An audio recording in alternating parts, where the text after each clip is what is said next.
Hi guys, so Graham Linehan, the producer of Father Ted, was arrested recently following his arrival from the United States. He was arrested at an airport where he was charged with, it seems, incitement following 3 tweets that he posted on social media. Now, the right are up in arms over this, describing it as woke policing.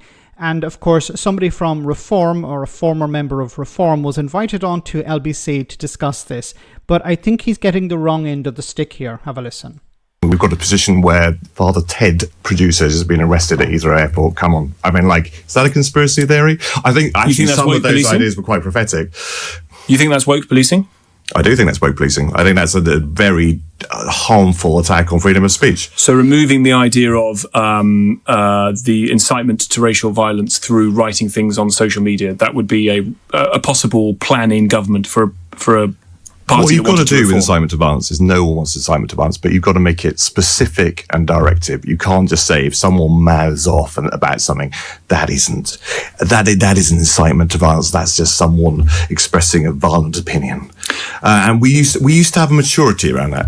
I'm also, and I used to work in counter-terrorism in a former life. I used to work for the Foreign Office. This is an incredible waste of police time. 5 armed officers arresting the producer of the writer of Father Ted. I mean, come on. Okay, first of all, they're armed officers because they're at the airport. Okay, if it was not at the airport, they wouldn't have been armed officers.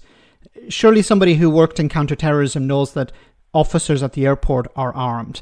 Now, this seems to be a case, once again, like Lucy Conley, of incitement. Not the tweets itself, but the incitement behind it. Now, I'm not an expert on the law, but it seems to be the case that this is incitement.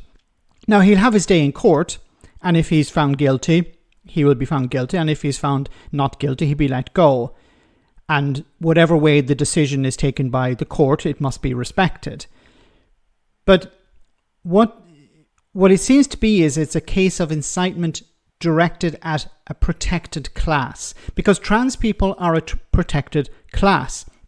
So any incitement directed at them is serious. This is not like somebody insulting somebody else or threatening somebody else on social media, because individuals are not a protected class. It's the same as if he had said about black people or Jews or other protected classes. So as trans people are a protected class, any threats directed at them is to be taken seriously by the police. Now, once again, he'll have his day in court, likely. He may plead guilty. He may plead not guilty. We'll have to wait and see. But what this is being presented as woke policing, or the police going too far, or what are they doing arresting this guy over a few tweets? You know, people have freedom of expression. What about freedom of expression? You are free to express what you want. You're not free from the consequences of that. And I'm not passing judgment here.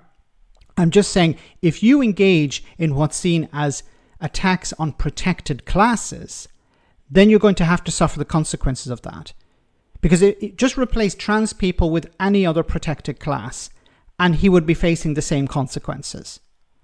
Now, if Reform UK want to remove protected classes, that's a different situation. If they want to allow people to incite violence against individuals or against protected classes, that's a separate issue altogether as well. Maybe this is what Reform want to do. They want to allow people just to incite violence against whoever they like.